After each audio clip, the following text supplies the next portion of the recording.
I recently took a survey done by Capcom talking about the Mega Man Battle Network Legacy Collection. You should definitely take it too, and it got me thinking a lot about the state of where the game is at. Now, I know it's the internet, and so there's always going to be cynics moaning about this or that, but let's stop and take a second to think about what the actual product that we received is. So I remember about a year ago, the very first Legacy Collection trailer launched. It was in June, I believe, and it took everyone by surprise, including myself. Now, I've always been a big Battle Network believer. I've never doubted that we would eventually get some sort of Legacy Collection, but you have to realize it's been over 20 years since the series ever got any sort of recognition from an official game release, and because of that, there were all these theories going around for years and years on Reddit and different places saying, well, maybe because of Boktai and Konami, they couldn't get the rights or whatever. That never made sense to me because of the Virtual Console, but whatever. There was always this sort of like air of, are we ever going to get this amazing series again?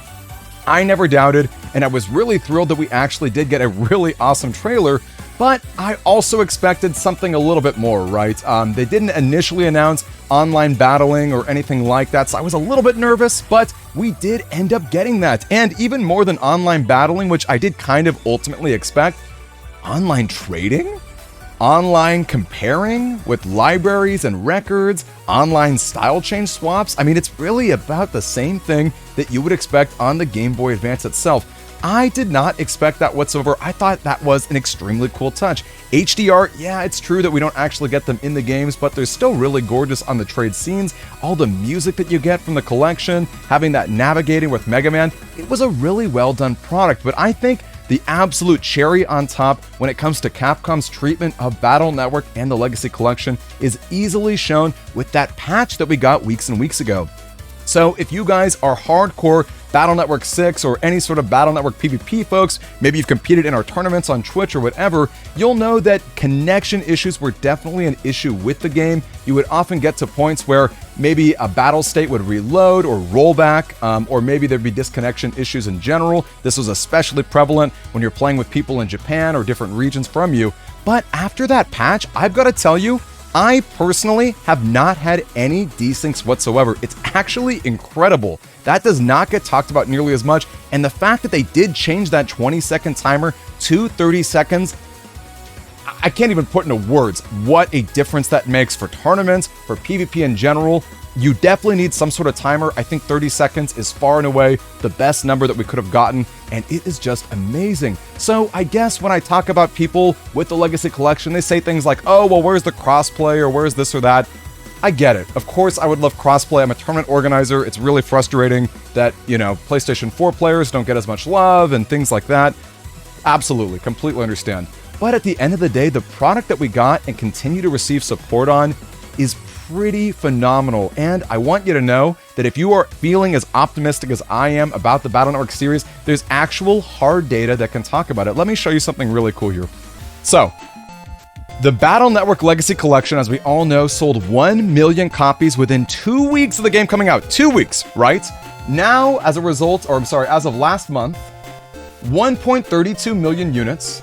That makes this the 5th best-selling Mega Man game in the entire series. What is ahead of it, okay? Mega Man 11, do you know when that game came out? 2018, 5 years ago. Mega Man 2, that game came out in like the 80s.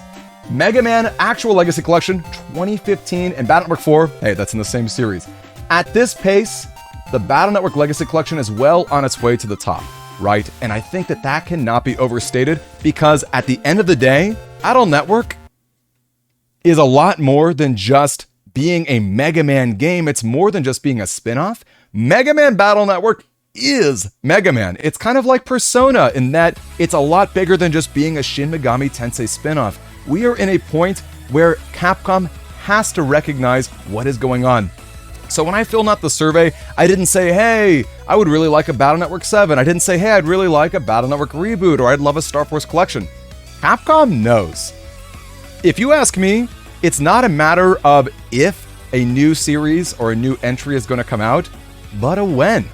They cannot ignore all of the fans who have come together to purchase the game, to play in tournaments, and it gets me excited, right? The fact that you and I are talking about a 20-year-old franchise on the Game Boy Advance system and we can play online, we can have Discord battles, that I'm hosting an in-person tournament in Houston, Texas with prizes and a trophy?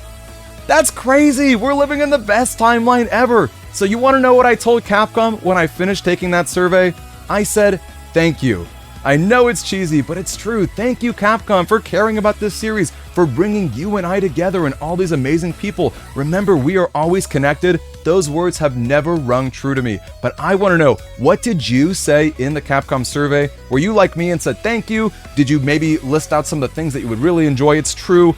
Crossplay, yes, I would love crossplay. That is a really big deal. And actually, more than crossplay, I would really like a simplified public online matchmaking. You should really just have to choose between patch cards on and off. There shouldn't be 80 different settings that you have to select in order to find people. Just a quick play battle option, but whatever. Look, at the end of the day, we have tournaments for that. We've got all sorts of great communities that are responsible for it. What did you tell Capcom? I would love to know in the comments below. And if you're excited for more Mega Man tournaments, stay tuned. I've got a new event coming out in September, as well as our Pokemon Showdown tournament. It's a random battle tournament happening this very weekend. I can't wait to see you guys there as our channel expands from not just Mega Man all the time. I do have to take a second to say, I love the position that we're in. I can't wait to make more videos on tournaments and footage and all sorts of great stuff, and I can't wait to see what you had to say.